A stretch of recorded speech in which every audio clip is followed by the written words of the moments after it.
Assalamualaikum warahmatullahi wabarakatuh. Alhamdulillah rabbil alamin wassalatu wassalamu ala asyrafil anbiya'i wal mursalin wa ala alihi wa sahbihi ajma'in. Allahumma salli wa sallim ala nabiyyina Muhammad wa ala alihi wa sahbihi wa man tabi'ahum bi ihsanin ila yaumiddin, amma ba'd. Tuan-tuan, puan-puan, muslimin dan muslimat rahimani wa rahimakumullah, sahabat-sahabat yang mengikuti sesi ulang kaji kita pada malam ini. Pertama dan selama-lamanya kita mengucapkan rasa syukur yang tidak terhingga kepada Allah. Malam ini merupakan malam nisfu Sya'ban, kan? Kita dah masuk kepada pertengahan bulan Sya'ban, yang mana kita mengetahui kelebihan malam nisfu Sya'ban adalah Allah memberikan peluang untuk mendapat pengampunan daripada dosa. Salah satu cara untuk mendapat pengampunan dari dosa adalah melalui amal mengikuti majlis ilmu. Jadi moga-moga sesi ulang kaji kita pada malam ini, majlis ilmu kita pada malam ini, dengan niat kita yang benar, ikhlas mata-mata untuk mencari redha Allah, Allah memberikan pengampunan kepada kita di atas dosa-dosa yang telah kita lakukan, sama ada dosa kecil, dosa besar, dosa yang terkemudian, dosa yang telah pun lepas, dosa-dosa yang tersembunyi, dosa-dosa yang nyata. Tuan-tuan dan puan-puan rahimani wa rahimakumullah, malam ni adalah siri yang ke-17. Maknanya ini adalah kelas yang ke-17 sesi ulang kaji, dan kita akan bincangkan surah yang ke-17 di dalam Al-Quran, iaitu surah Al-Isra. Surah Al-Isra. Apa itu Al-Isra? Al-Isra'u bermakna perjalanan pada waktu malam. Perjalanan waktu malam merujuk kepada perjalanan baginda Nabi sallallahu alaihi wasallam bermula daripada Masjidil Haram sehinggalah baginda Nabi sallallahu alaihi wasallam sampai ke Madinah, ke Masjidil Al-Aqsa yang terletak di Baitul Maqdis di Palestin. Okay. Tentang nama, saya yakin semua orang mengetahui cerita Al-Isra dan juga Mi'raj. Okay. Ayat yang menyebutkan kalimah Al-Isra, kita sedia maklum, ia berada pada ayat yang pertama dalam surah Al-Isra. Okay. Sebelum kita lanjutkan perbincangan tentang nama bagi surah Al-Isra, izinkan saya untuk menyebutkan bahawasanya surah Al-Isra ini adalah surah yang berada pada juzuk yang ke-15. Alhamdulillah, kita dah masuk malam yang kita dah masuk hari yang maksudnya malam 15 Sya'ban. Kita pun dah sesi ulang kaji pun dah sampai juzuk yang ke-15. Okey, juzuk 15 terdiri daripada dua surah, iaitu surah Al-Isra dan juga suratul Kahfi. Malam ni insya-Allah sehingga sampai waktu Isyak kita akan memperincikan tentang surah Al-Isra. Kemudian selepas Isyak malam ni juga insya-Allah kita akan menyambung perbincangan tentang surah Al-Kahfi. Tuan-tuan rahimani wa rahimakumullah, surah Al-Isra ni juga sebenarnya surah yang ada nama lain yang sangat popular, iaitu surah Bani Israel.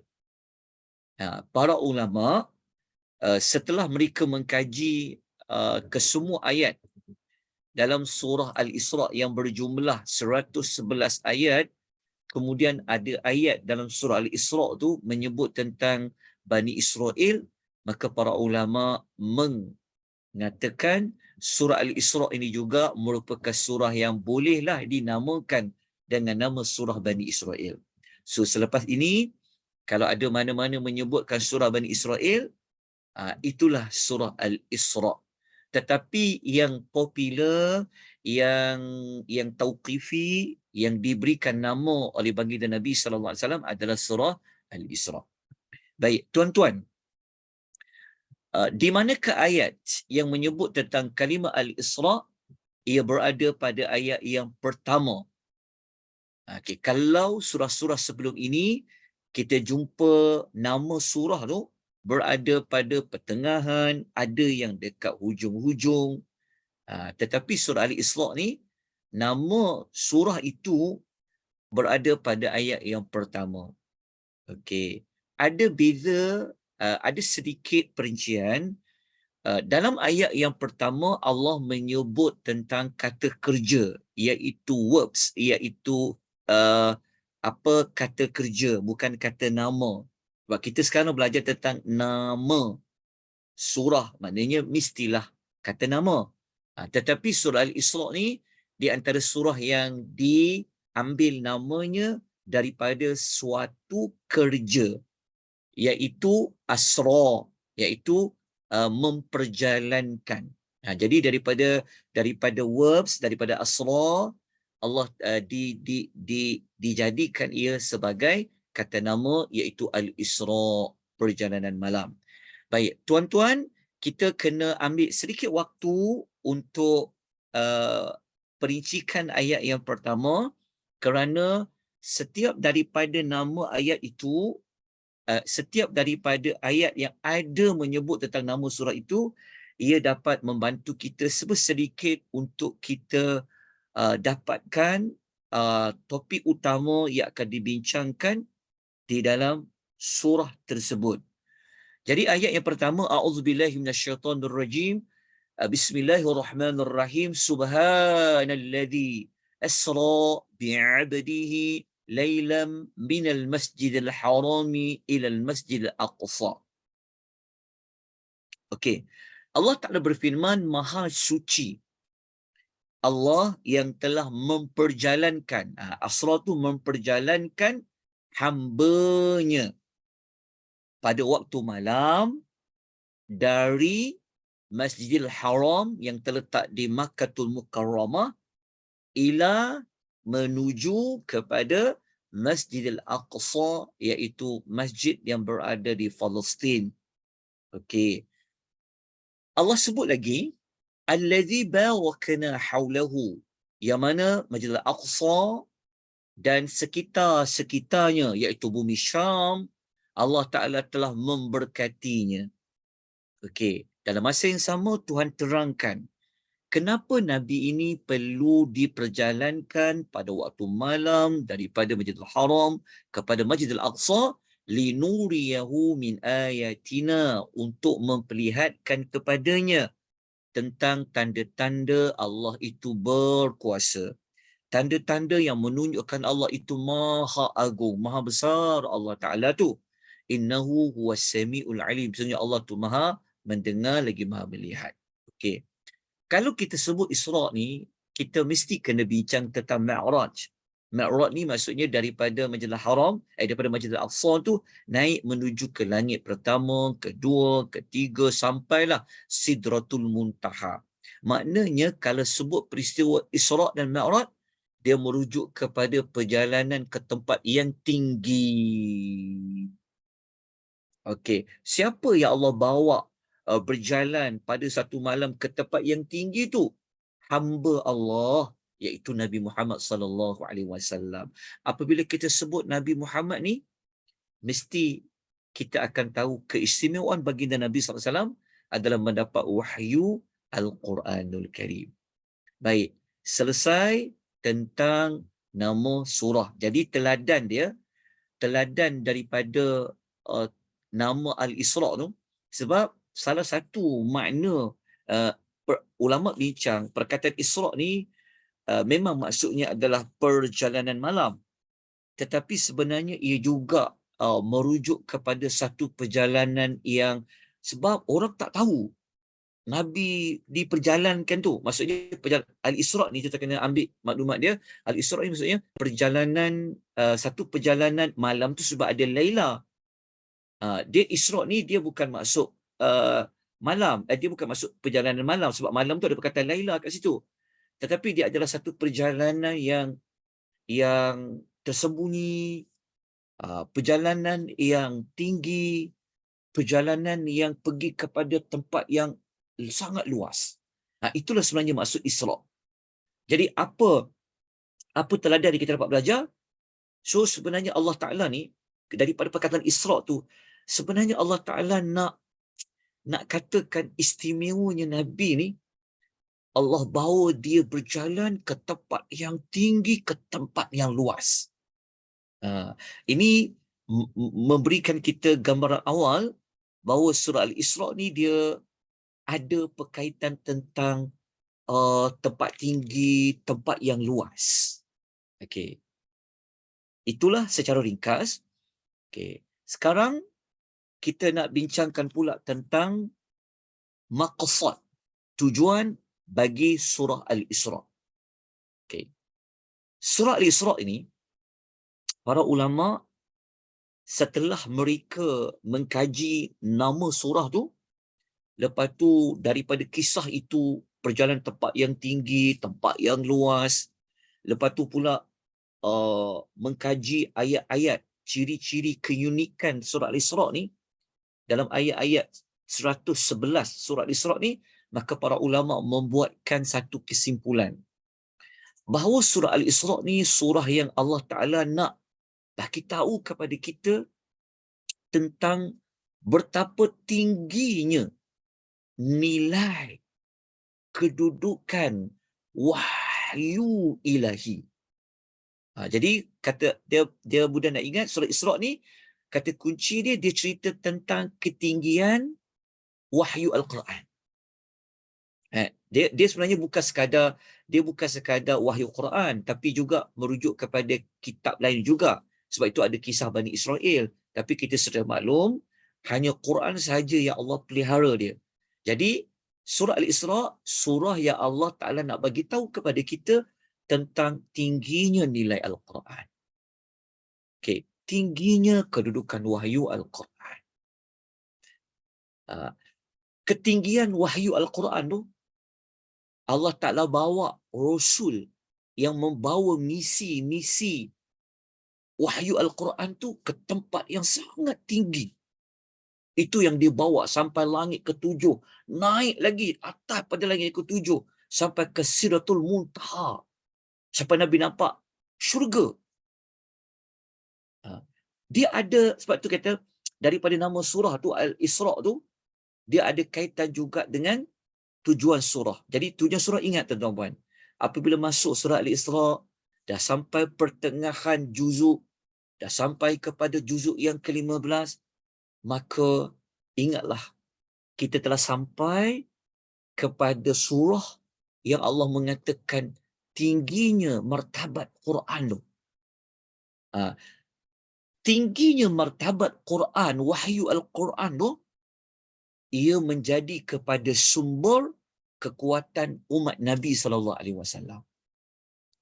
Quran adalah menjadi senjata utama, kekuatan utama umat Nabi SAW. Okey, tuan-tuan, untuk kukuhkan perbincangan tentang ketinggian wahyu Al-Quran, topik tentang Quran ni, surah Al-Isra' telah, ayat-ayat dalam surah Al-Isra' telah menyebutkan kalimah ataupun perkataan Quran sebanyak 10 kali. Maknanya surah Al-Isra' ni surah yang Allah pilih untuk diulang-ulang penyebutan kalimah Al-Quran, Al-Quran, Al-Quran, Al-Quran sebanyak 10 kali. Berbeza dengan surah-surah yang lain. Kalau kita cari kalimah Al-Quran, kita akan jumpa dalam Quran, Allah sebut sebanyak 58 kali. Ada kalimah Al-Quran, Al-Quran. Tetapi, di dalam surah Al-Isra', surah Nabi naik ke tempat yang tinggi tu.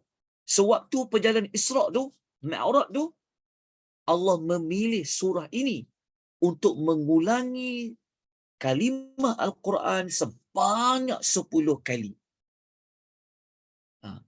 Mesti ada sesuatu yang Tuhan nak cakap kepada kita, yang Tuhan nak sampaikan maklumat kepada kita. Perkaitan antara perjalanan yang tinggi dengan penyebutan Al-Quran, Al-Quran, Al-Quran di dalam surah Al-Isra'. Jadi kalau tuan-tuan nak tengok, nak dapatkan maklumat di mana nak cari perkataan Al-Quran dalam surah Al-Isra' tu, tuan-tuan boleh jumpa pada ayat nombor 9, ayat nombor 41, 45, 46, ayat nombor 60, 78, dua kali diulang, 82, 88, 89.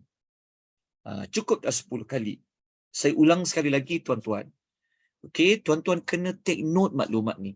Nanti kalau ada Quran, tengok Quran, tandakan. Gariskan ke, bulatkan ke, highlightkan ke, supaya nanti apabila kita masuk bulan Ramadan, kita teringat. Oh, kenapa kita bulatkan? Kenapa kita gariskan? Supaya kita teringat, Alhamdulillah, dah sampai pertengahan Al-Quran dah ni. Juzuk yang ke-15 dah ni.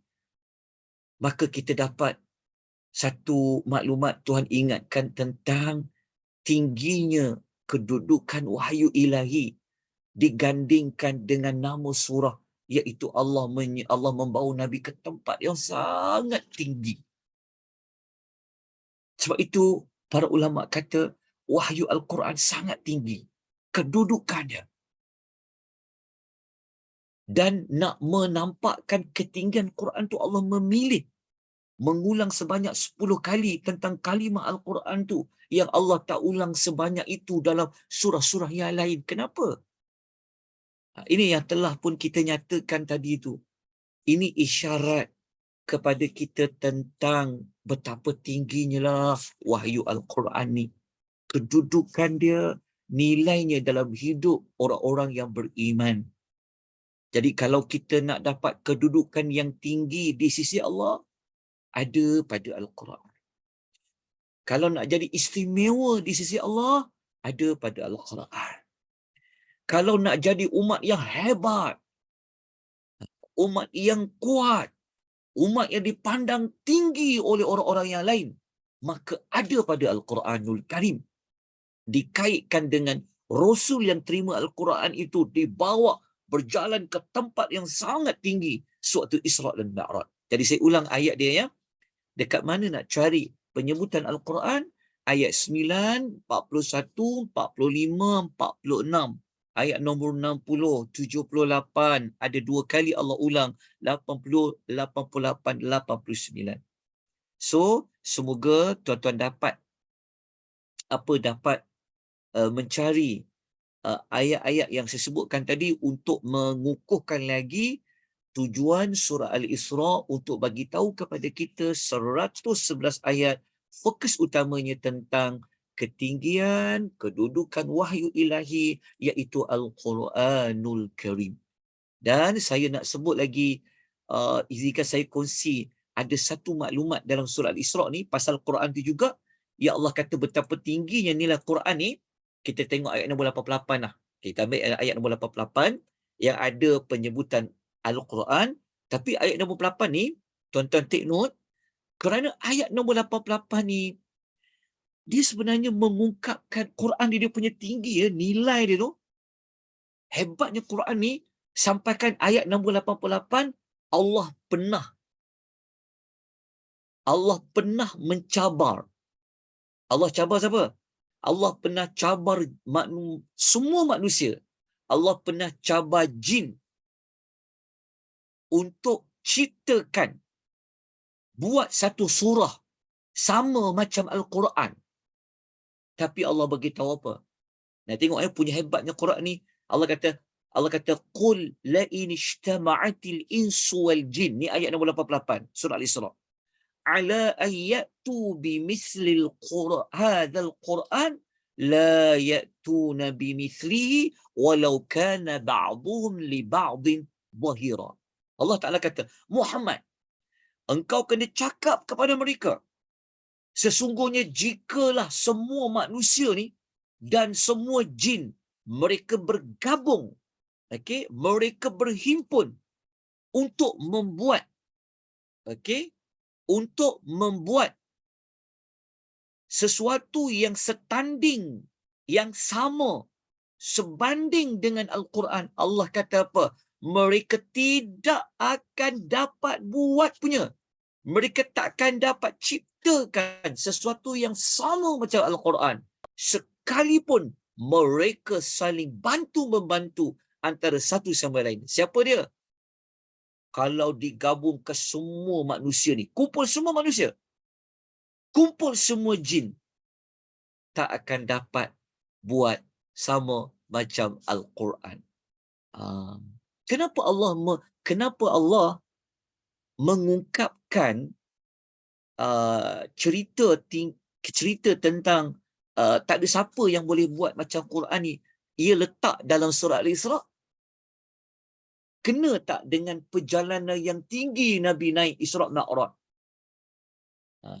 Dikait dengan Quran. Maksudnya Tuhan nak kata tingginya nilai Al-Quran tu, wahyu ilahi tu, sehingga kan tak ada siapa boleh buat sama seperti Al-Quranul Karim. Justru itu, surah Al-Isra adalah surah yang Allah nak menyebutkan tentang ketinggian wahyu ilahi. Dan wahyu ilahi itulah menjadi kepada sumber kekuatan umat Nabi SAW. Kenapa kita kata menjadi kekuatan bagi umat Nabi SAW? Sebab memang Al-Quran itu diturunkan untuk umat Nabi SAW. Kenapa kita nak bincang tentang kekuatan, sumber kekuatan tu? Kerana surah Al-Isra ada menyebut tentang Bani Israel. Bani Israel itulah yang sekarang ni dikaitkan dengan sekarang ni lah. Kita tahu kan, ada satu bangsa tu yang sedang menjajah tanah bumi orang Islam. So kalau nak lawan mereka, kekuatannya ada pada Al-Quran. Baik, tuan-tuan, itulah secara ringkas sesi ulang kaji surah Al-Isra ini. Sebelum kita tamatkan, saya nak sebutkan tentang tema bagi surah Al-Isra. Temanya mudah je. Ketinggian qimatul Quranul Karim. Maksudnya ketinggian Al-Quranul Karim. Alhamdulillah. Selesai kita sesi ulang kaji surah Al-Isra. Jadi, apa perkaitan tujuan surah dengan nama surah? Tadi telah pun saya sebut, tapi saya ulanglah sekejap. Okey.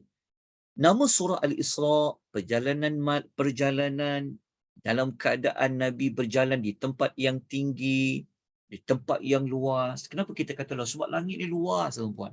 Langit yang pertama, langit kedua lebih luas pada langit yang pertama. Langit ketiga lebih luas daripada langit yang kedua. Begitulah sampai langit ketujuh. Kemudian apa perkaitan tempat yang tinggi Nabi pergi, tempat yang luas itu dengan tujuan surah? Lepas tu tujuan dengan Al-Quran disebutkan berulang-ulang kali sampai 10 kali dalam surah Al-Isra.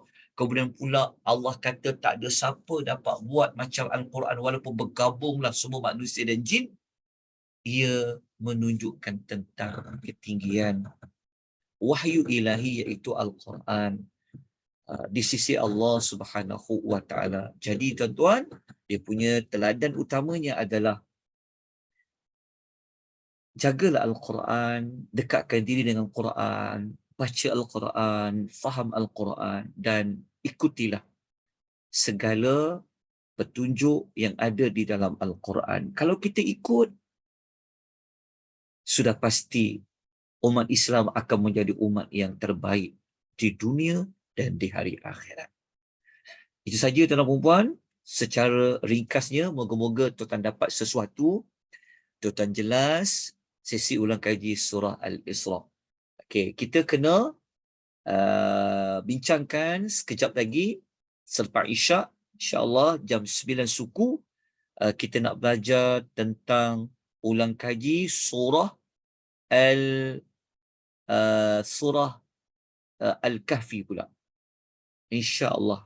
Jadi kita akan sama-sama memanfaatkan malam Nisfu Sya'ban ini dengan kita mengisi dengan buat amal soleh. Amal soleh kita adalah dengan kita nak faham maklumat yang terkandung di dalam surah juzuk yang ke-15. Okey, ada sebarang persoalan ke di aplikasi Zoom? Ada Ustaz. Apa ni, Puan Iksum tanya, kenapa petunjuk dalam ayat 89 tadi yang tentang Al-Quran 10 kali tu, ayat 89, kenapa Ustaz letak warna hijau? Oh, tak ada. Itu sebenarnya saya nak fokus tentang kalimat Al-Quran tu, nak tunjukkan tentang pertunjukan Al-Quran. Lepas tu ayat nombor 9 ni sebenarnya ayat yang menunjukkan kepada kita, kita memang kena berpegang ikut wahyu Al-Quran tu kalau kita nak jadi hebat. Sebab Allah Ta'ala kata Quran ini, inna hadzal Quran yahdi lillati hiya aqwam, adalah petunjuk kepada jalan yang amat benar. Jalan yang amat benar. Tak ada jalan lain yang kita kena ikut. Tak ada sumber lain selain daripada Al-Quran dan hadis lah untuk ikut jalan yang benar, melainkan ia ada pada Al-Quran dan hadis. Itulah seberingkas bagi ayat yang ke-9. Baik, ada pertanyaan lainkah? Ustaz, maaf Ustaz, Ha? yang saya rujuk tu ada yang tadi dalam slide Ustaz ada arrow, ada warna, yang satu tu ada warna hijau. Kenapa? Bila saya baca ayat 89 Ayat tu. 89 Ustaz. Ayat nombor 89. Kenapa dengan 89 Ustaz? Ada yang slide Ustaz Yang arrow. Yang ada arrow tu Ustaz. Yang ada arrow. Yang tadi 10 ada. Oh, tak ada apa-apa, tak ada. Saya warna ni tak ada kena mengena. Okey, makasih. Minta maaf Ustaz. Tak ada. Saya tak sempat nak warnakan semua tu. Tu je. Okey, ada persoalan lain? Boleh faham surah Al-Isra 111 ayat secara umum lah, ya, sebab kalau kita nak bincang 111 ayat satu persatu, masa yang sangat panjang untuk dibincangkan. Sebab itu kita menggunakan pendekatan mengkaji nama surah, tujuan surah dan tema surah. Moga-moga dapat membantu kita semua untuk melalui bulan Ramadan dalam sesi tilawatul Quran kita. Wallahu ta'ala alam. Ustaz, maknanya kalau kita nak hubung kaitkan di antara surah Al-Isra dengan Al-Nahlu tu, surah sebelumnya tu, Al-Nahlu temanya tauhid dan iman Allah kan, syukur kepada nikmat Allah, tauhid kan. Jadi hubung kait dengan surah Al-Isra ni tentang ketinggian Al-Quran.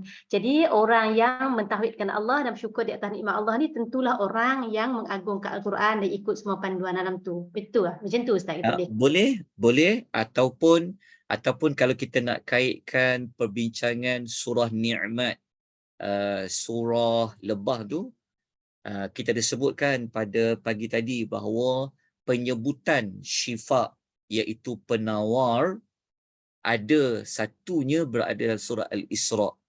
Jadi Al-Quran ni juga merupakan salah satu nikmat yang Allah kurniakan kepada kita yang seharusnya kita syukuri.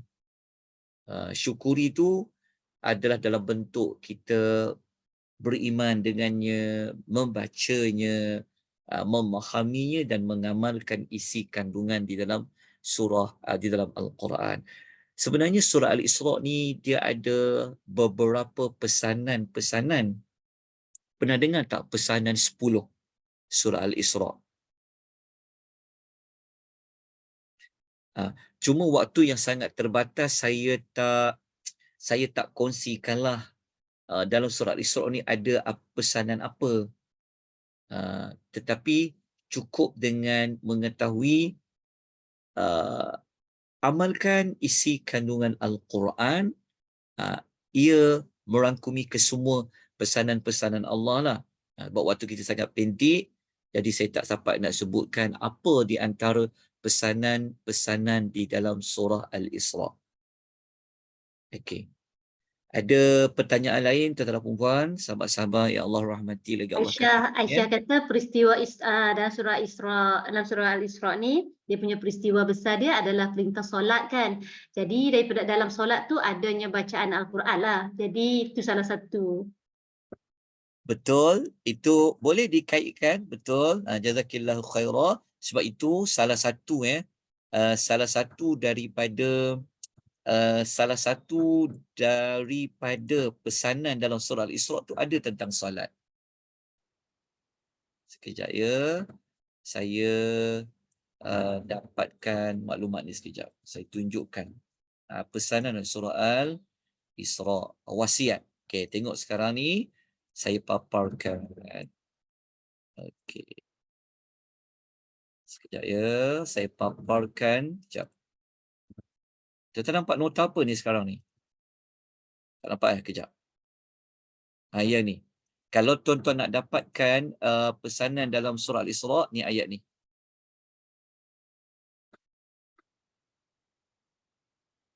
Okey, nampak tak sekarang? Ada 16 wasiat. Nampak Ustaz? Para ulama dia buat 10 wasiat tu, dia gabung-gabung lah. Tapi kalau kita pecahkan ayat tu, ada 18 ayat dalam surah Al-Isra yang merupakan 16 wasiat pesanan dari Allah yang merangkumi ada perintah Allah, ada larangan Allah. Bermula ayat 22 hingga 39. Ayat ini, kalau tuan-tuan lihat, ini sebenarnya, ini kalau kita guna model, atau kalau kita menggunakan metodologi belajar segmen surah, kita belajar pendekatan sinopsis, kita akan ulaslah wasiat-wasiat ni.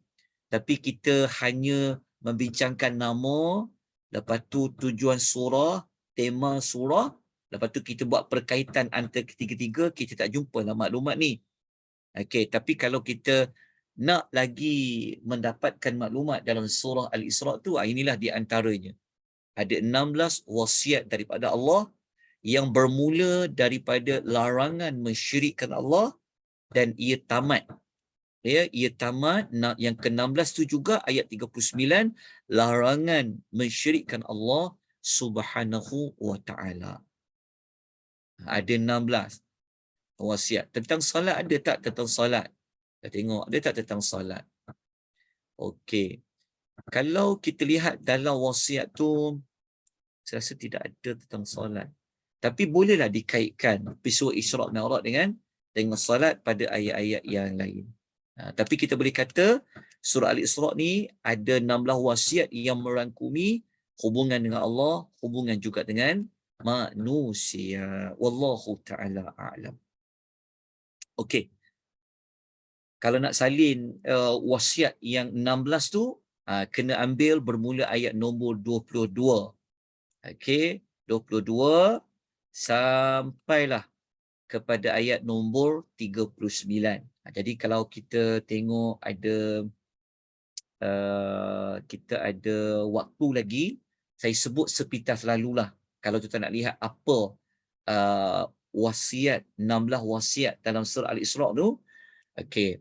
Wasiat pertama ayat 22, jangan syirikkan Allah. Wasiat yang kedua ayat 23, perintah mentauhidkan Allah. Dia macam sama, tapi dekat 22 berbentuk jangan lakukan. Tapi 23 Allah perintah buat. Lepas tu wasiat yang ketiga ayat 23 sampai 25, Allah suruh buat baik kepada kedua ibu bapa. Wasiat yang keempat dalam surah Al-Isra' ayat 26, buat baik kepada kaum kerabat, orang miskin, orang yang dalam musafir. Wasiat yang kelima dalam surah Al-Isra' ayat 26-27, Allah melarang kita membazir. Ayat 29, Allah larang kita buat bakhil. Lepas tu Allah suruh kita sedekah dalam keadaan pertengahan. Wasiat ketujuh, Allah larang kita bunuh anak kerana takut miskin. Ayat 32, Allah larang kita berzina. Ayat 33, Allah larang bunuh orang lain. Wasiat 10, Allah larang makan harta anak yatim. Ayat 34. Ayat 34 juga ada wasiat perintah tunaikan janji. Allah memberikan wasiat ayat 35, amanah dan adil dalam berjual beli, dalam sukatan, dalam timbangan. Wasiat yang ke-13, Allah melarang bercakap sesuatu tentang agama tanpa ilmu. Ayat 36. Ayat 36 juga Allah perintah guna pendengaran tu, penglihatan tu ke arah kebaikan. Begitulah ayat 37, larangan sikap takbur, dan ayat nombor 39, larangan mensyirikkan Allah Subhanahu wa ta'ala. Itulah sedikit sebanyak yang dapat kita kongsikan. Jadi kalau nak maklumat lebih lanjut, nak gali lagi maklumat dekat surah Al-Isra', itu kena ikuti modul belajar segmen surah. Okay, Isyad dah masuk. Jadi kita jumpa 9 suku pada malam ini, Suratul Kahfi. Aqulu qawli hadza wa astaghfirullahal azim wa billahi taufiq hidayah. Wassalamualaikum warahmatullahi wabarakatuh. Waalaikumsalam. Terima kasih Ustaz. Terima kasih semua. Ustaz.